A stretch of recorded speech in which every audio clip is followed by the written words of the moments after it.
Hollywood actors and producers and directors love to praise themselves and pat themselves on the back and pretend that they're the wisest, most enlightened people in the universe. Can you imagine how much pressure there is on the host of the Golden Globes to feed that delusion, to reinforce the narcissism? Think what you want about Ricky Gervais, but you have to respect him for calling out the hypocrisy and telling celebrities to shut up for once. He sets this up with a joke about Apple Television. Apple roared into the TV game with a morning show, a superb drama, a superb drama about the importance of dignity and doing the right thing, made by a company that runs sweatshops in China.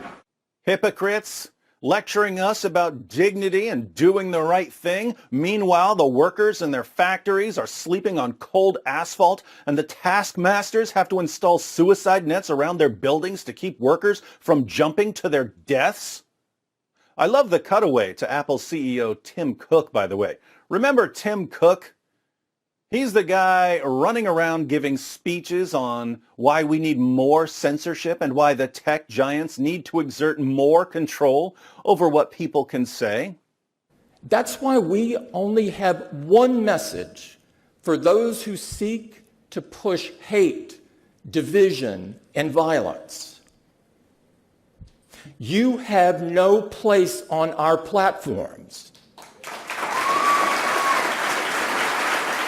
Now, if these tech companies simply wanted to block people who were calling for violence, things like that, no one would have a problem with it. But guess what? All the tech platforms have already been doing that for years. So what's he calling for?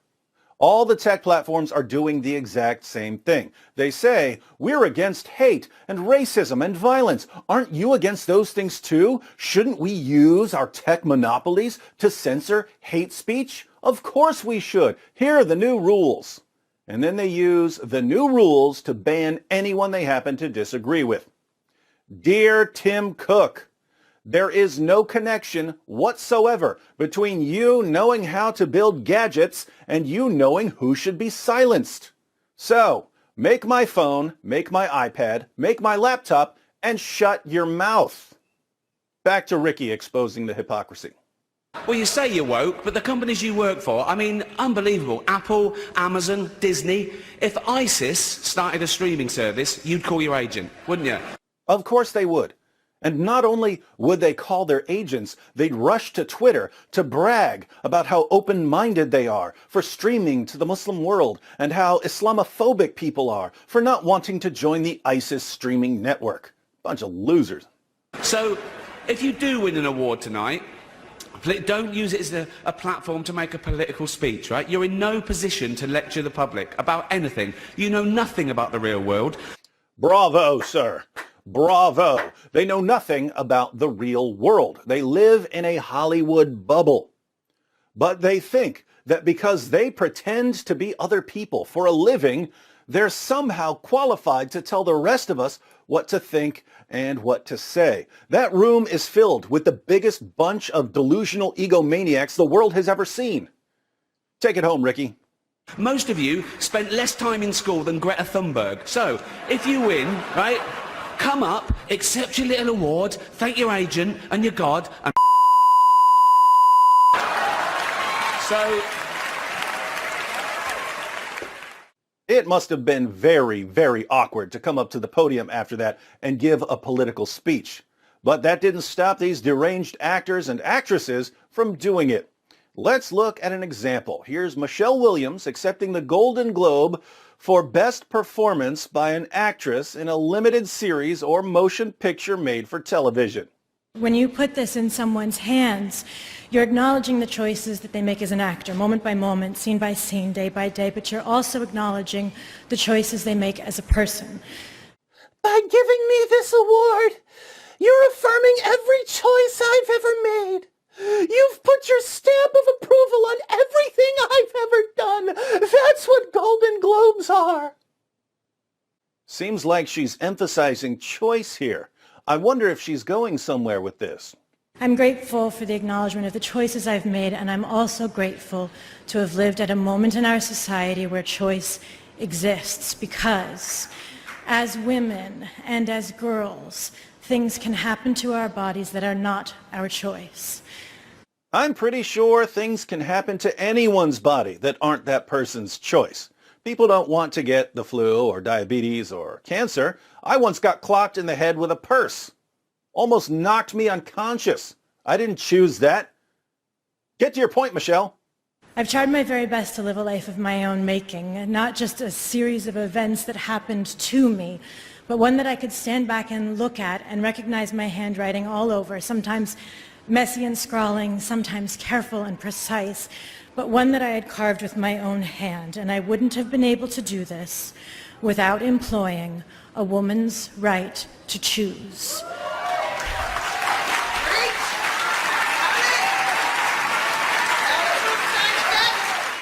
People are cheering for that? Even if you're pro-choice, you should also be pro not being an idiot. Did you hear what she just said?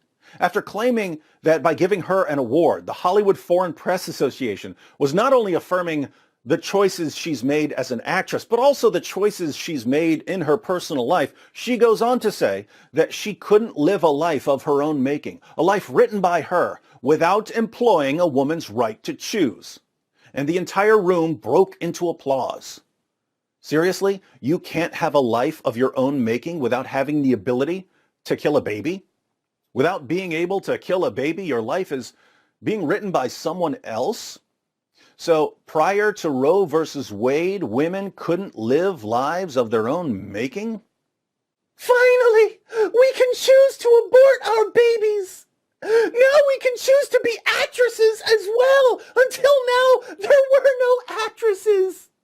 Can't women be in control of their lives by choosing not to get pregnant? I know there are pregnancies that are the result of rape, but that's rare. The incredibly vast majority of abortions have nothing to do with rape.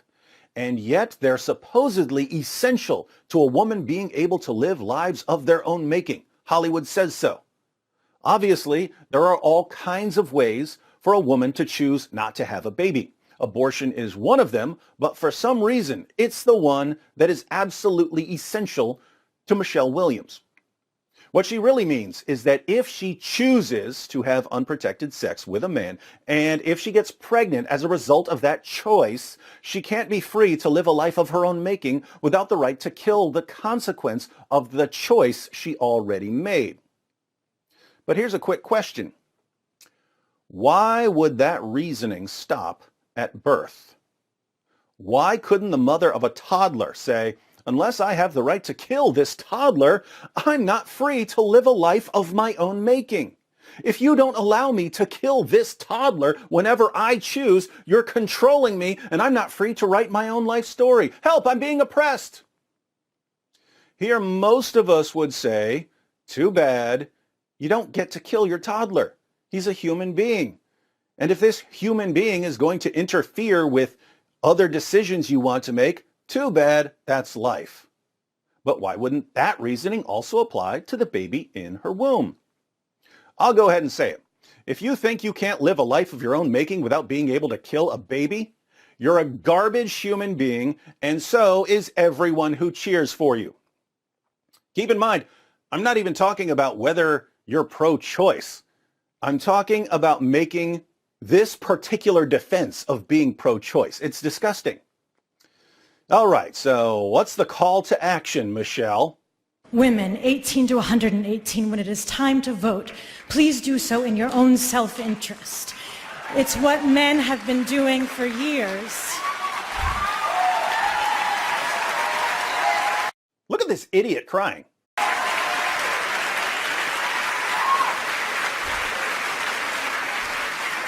It's what men have been doing for years, which is why the world looks so much like them. But don't forget, we are the largest voting body in this country. Let's make it look more like us. Let your vaginas do your thinking for you, just like men let their penises do their thinking. But vaginas outnumber penises, so we can elect anyone we want. And by giving me this award, you're agreeing with everything I'm saying now and everything I've ever said. Welcome to the logic of a Hollywood actress. Can you imagine what Ricky Gervais was thinking when he had to listen to this dingbat give her political speech? Can you imagine what he was thinking when he had to listen to the thunderous applause of other Hollywood actors? Ricky Gervais is pro-choice, but he's anti-stupid actors spouting total nonsense at awards shows. That's why he warned them. They didn't listen. Hollywood actors and actresses once again look like the clueless, narcissistic, out-of-touch enemies of reality that they are. But somehow, these are the people who think we should listen to them when they tell us how to vote, how to think, and how to live. I've got a better idea, Hollywood. Make our movies, know your role, and shut your mouth.